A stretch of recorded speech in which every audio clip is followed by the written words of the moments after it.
Hello, welcome to Brainmuffin at the Movies. Today, Batman v Superman Ultimate Edition.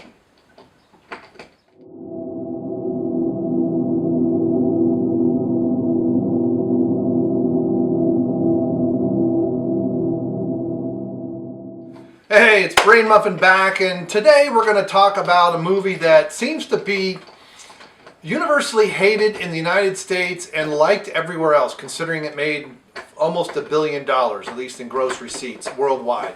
And that's Batman versus Superman. I finally saw this movie not too long, about a month ago or so. And basically over there on WCBS, there were a couple of commenters that were saying, the movie wasn't that bad. They suggested I get the Ultimate Edition, and that's what I rented from Netflix. And I have to say, it wasn't as horrible as everybody said. Now, in all fairness, I went into Suicide Squad last summer, another movie I need to review before I forget everything about it. Went with my daughter and my wife. I had heard nothing but crap about the movie, how terrible it was. And I must say that movie felt like two different movies. Where you could see, knowing what was going on, I guess, helped. And I look at these movies very differently. And I think it's because now, as I've done more and more video over the last several years, many times I look at these movies from a maker standpoint. And what was interesting about Batman versus Superman for me is I didn't see the other Superman movie that led up to this. But I understand that he killed Zod and all that stuff. Well, in Superman 2, back in the 80s, Superman killed all of it. He killed Zod and Non, I think is the other guy's name, and I forget the woman's name. I mean, Lois Lane technically killed her. She punched her and she fell down a bottomless pit. So they weren't killed on screen, but they fell down a bottomless pit, so they might as well be dead. And they were human when it happened, so they're not going to survive the fall. And well, not human, but they didn't have their powers. And then he left Lex Luthor there at the Fortress of Solitude to make his way back. It's so for me to have him kill, it's this new. Today everything has to be angsty and dark and gritty and all this other crap. And it starts off that it's more of a mental and kind of cultural clash between Superman and Batman. Now, they did show a little bit of background where Batman has, the building collapses with somebody he knows in it. This one guy loses his legs. I mean, you kind of get this idea that, as Bruce Wayne, part of what was explored in another Superman movie, I think it's Superman Returns, is what good are we as mere humans against him? What happens, and this is also explored a little bit in the Suicide Squad, yet they don't really go up against an immortal. They go up, well, I guess they do. It's supposed to be a god. But this idea of, these people are aliens, they're here to help us, maybe. Superman's always been, for the American way, that kind of thing, truth, justice, in the American way.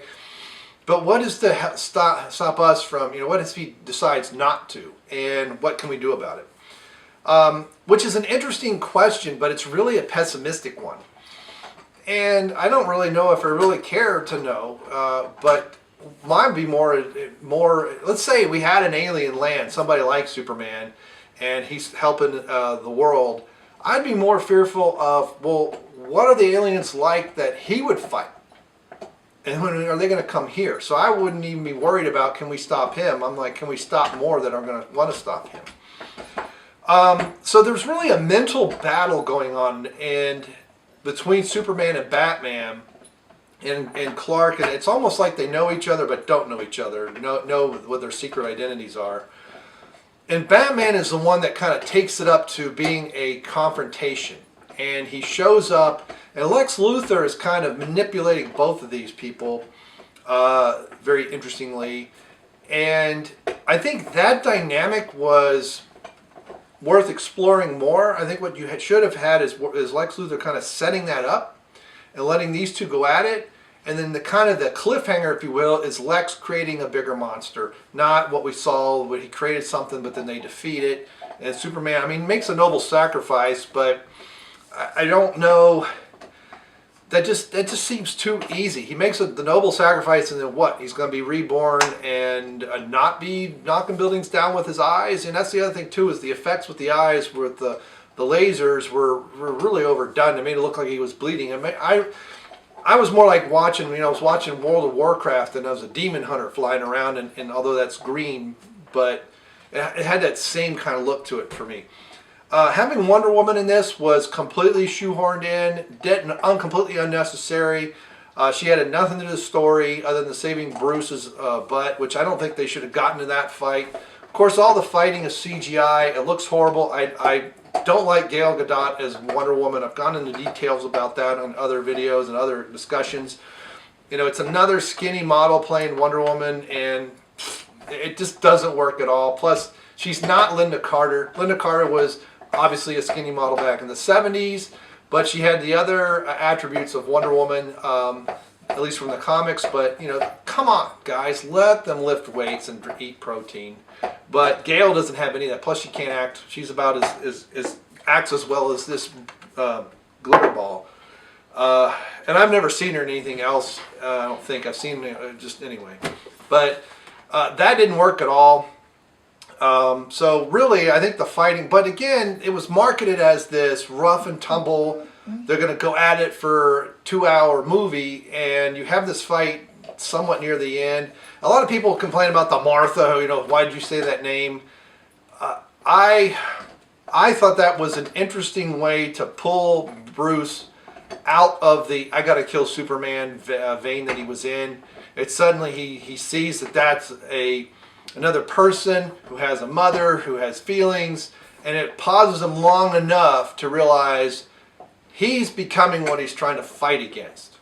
And that's where they start to, okay, and then of course we have the monster, we have the deus ex machina of this monster. Suddenly now we have to fight together because we can't afford to take each other out.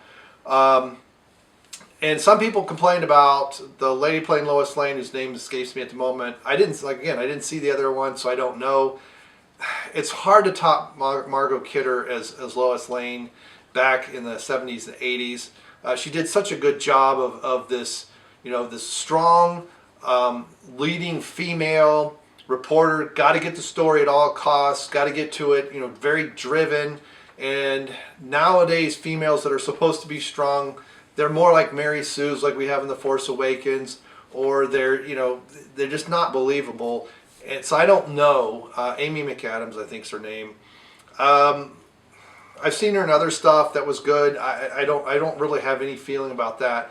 But overall, I would give the movie about a 6.5, mainly because of all that CGI battle crap and Wonder Woman. I think if you just took all that out, I know most comic book people go to see comic book movies, they want to see big explosions and all this, and I'm like, well, okay, then why do you complain about Michael Bay movies?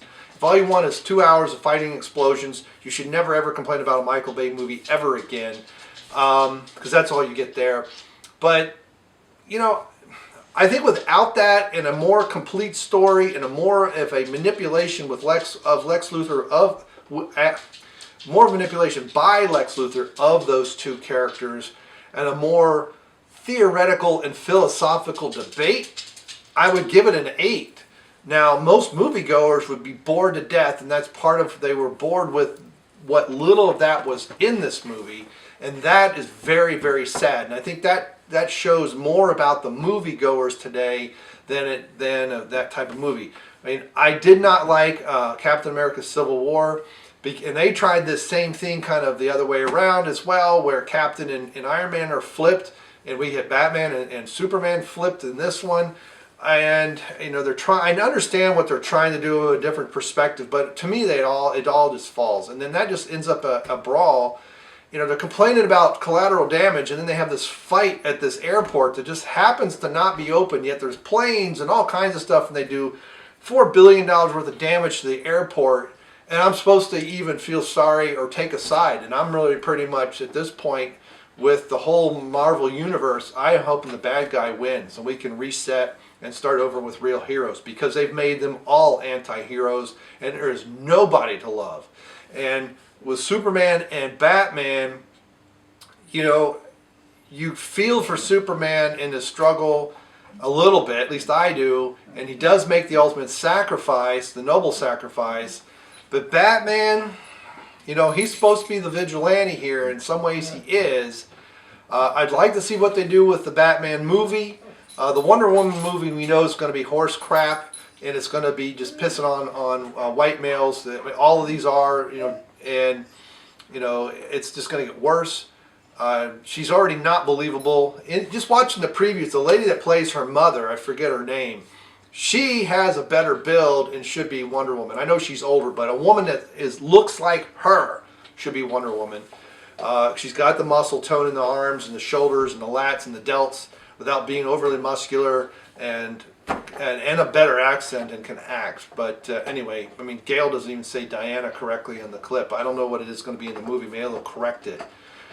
So anyway, this is about Batman versus Superman. Perhaps the Ultimate Edition, I know, had about I think it's like 20 some odd minutes of extra footage. A lot of the complaints that I've heard from people about certain scenes not making sense make sense in the Ultimate Edition. So I don't know if it's they were cut out or they weren't paying attention. I don't know, but I didn't see both of them. But to me, I was like, wait a minute, that scene had this and this, So overall, it's not a movie I could watch again. I think it needed to be far more cerebral than it was. It really, in many ways, it was the battle like we have in X-Men between Magneto and Dr. X. So you have Xavier and Magneto kind of go at it. But early on, they're struggling mentally, and I don't mean by mental powers, but it's philosophical. Are we better than humans? Should we support humans? Should we fight humans? Should we fear humans? Ultimately, though, that battle is what gets humans to say, you know what, we've had enough of the mutants. And in many ways, this is what's already happened in Batman versus Superman. It's, we don't, these superheroes, so it'd be interesting to see with Justice League how they get the public to kind of pull back and say, no, Batman and now Wonder Woman, we need your help. There is something bigger and badder coming. This has been hinted at in the Justice League trailers. But obviously Superman's going to be in there. There's already images that show Superman is with the whole group, and they kind of show the dirt rising at the end of Batman v Superman. So we know Superman's going to either be alive or resurrect or something. But it'll be interesting to see what they do. But like I said, overall it's not crap movie, but it could have been a lot better. But I'm probably in a minority of the type of movie it should have been. It wanted to be more cerebral and should have stayed there. But then don't market it as an action movie. And that's what a lot of people went in the theater thinking it was going to be explosions for 2 hours, and they're very disappointed. But like I said, if that's what you wanted, and you complained about the next Transformers movie with Michael Bay about having too many explosions or whatever, I'm going to smack you, because let's be consistent. I mean, I don't watch those movies because there are too many explosions, and I don't need that. To me, that is boring. So, but that's me. All right, so there's my take on Batman v Superman, 6.5 out of 10. Would see it again if I had the right kind of company, but other than that, there's no reason to see that movie again. Once was more than enough, but it wasn't a pile of horse crap. It wasn't a steamy dung, but which is why I think it was better. It was more popular outside of the U.S. It'll be interesting to see what they do with Wonder Woman. I'm not expecting anything for that, and the Justice League. And if they mess that up and screw up my childhood from the 70s, I'm be done with DC, and I don't care. I'm done with Marvel. I'm not probably going to watch another Marvel movie unless they're absolute beyond fantastic. They've lost my interest so much. I don't care about the new Spider-Man, the new Spider-Man reboot, yet another Spider-Man reboot with multiculturalism sprinkled amongst it. All white men are cucks.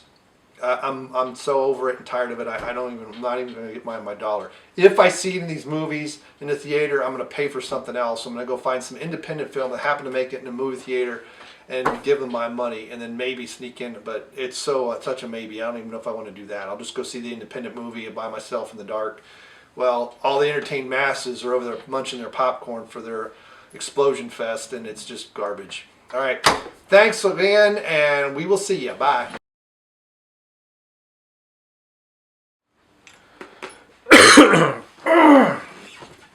You gotta sit there and chew on that, dog. This one shake up. Shake it up. Woo! Ooh, this one's got stars and stuff in it. Thankful.